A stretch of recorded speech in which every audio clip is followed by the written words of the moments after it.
அவ்வளவுதானே பாட்டி. உனக்கு நான் 10 கிழங்கு ஒண்ணு கொடுக்கிறேன் பாட்டி. ஆமா என்று மருத்துவமானவர் அரண்மனைகளை செல்லுகின்றாள். என்ன பொருள் அடித்தாள் பாருங்கள்.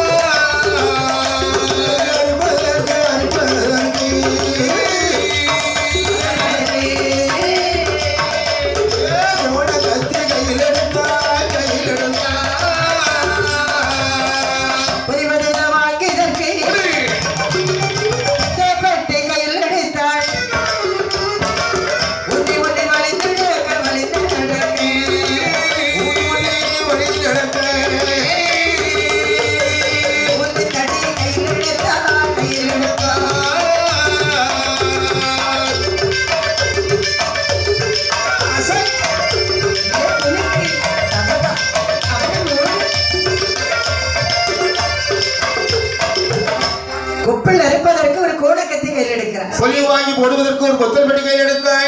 ஒன்றை வழிநடக்க ஒரு ஒன்றுதடி கையில் எடுத்தாள். எண்ணி ஒடிவதற்கு தங்க கிண்டி வண்டியில கையில் எடுத்தாள்.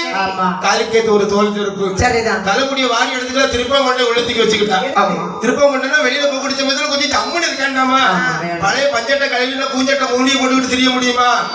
பஞ்சட்டை கலையா இருந்தாலும் பூஞ்சட்டை மூடி ஓடி போகக்கூடாது.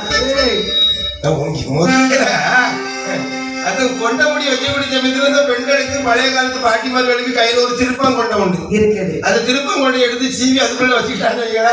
கொஞ்சம் ஜம்முன்னு இருக்க பாக்குறதுக்கு அழகான முறையில் எடுத்த இது கொண்டு தூதுவன் முன்னுமாக தொடிகடையாய் பின்னுமாக வழிநடந்து வரக்கூடிய சமயத்தில் சில பல நல்ல சகுனங்கள் எல்லாம் வருகிறது. அந்த நேரத்திலே ஆகாசத்தை எட்டி பார்க்கிறார். ஆமா வட்டமிட்டு கருதியாழ்வான் வலமிருந்து இடமாகவே போகின்றான். பார்த்து போறான். அதுதான் நல்ல சகுனம். அதையும் பார்த்தாளா? மறுத்து வந்தவுடனே நடுவுடத்திலே உட்கார்ந்து கொண்டான். பார்த்தால் தூதுவராகப்பட்டவன். சரி என்ன ஏன் இப்படி மேல் மூச்சு கீழ் மூச்சு வாங்குது? வயசாகுது பாரப்பா. அங்க கூலிக்காரங்க இந்த மாதிரி வயசெல்லாம் பத்தி சைஸ் பேசலையா? அதுக்கு என்னுடைய கடமை பாரு. இங்க பாருங்க, வயசானாலும் நான் தானே பிரசவம் பார்க்கணும். பாக்கணும் நேரம் காலம் அப்படி இருந்துகிட்டு நீங்க நடுவழியில கொண்டு வந்து உட்கார்ந்து இப்படி மூச்சு கொஞ்சம் உட்கார்ந்துட்டு அப்புறமா போகலாம். நேரம் இல்ல. இங்க இருந்து உங்களை உடனே இப்ப பிக்கப் பண்ணணும், கூட்டிட்டு போகணும். இங்க இருந்து இந்த இடத்துல இருந்து எங்க ஊருக்கு அழைச்சிட்டு போகணுங்களா? அப்படியானா உனக்கு ஒரு வாகனம் கொண்டு வரட்டுமா? போகிறேன்